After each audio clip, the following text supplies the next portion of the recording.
एक बार भगवान बुद्ध जेतवन बिहार में रह रहे थे। भिक्षु चक्षुपाल भगवान से मिलने के लिए आए थे।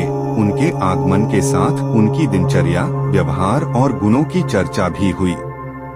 भिक्षु चक्षुपाल अंधे थे।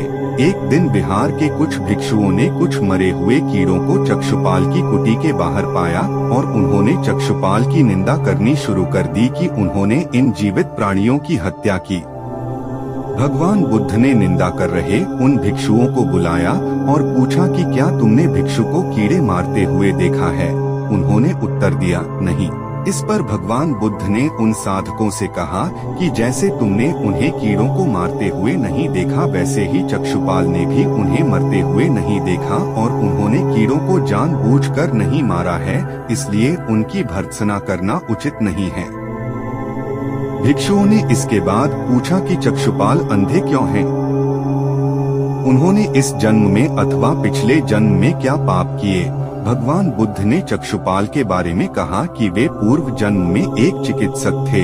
एक अंधी स्त्री ने उनसे वादा किया था कि यदि वे उसकी आंखें ठीक कर देंगे तो वह और उसका परिवार उनके दास बन जाएंगे।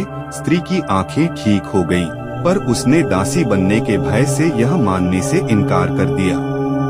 चिकित्सक को तो पता था कि उस स्त्री की आंखें ठीक हो गई हैं, वह झूठ बोल रही है। उसे सबक सिखाने के लिए या बदला लेने के लिए चक्षुपाल ने दूसरी दवा दी। उस दवा से महिला फिर अंधी हो गई। वह कितना ही रोई पीटी, लेकिन चक्षुपाल जरा भी नहीं पसीजा। इस पाप के फलस्वरूप अगले जन्म में चिकित्सक को अंधा बनना पड़ा।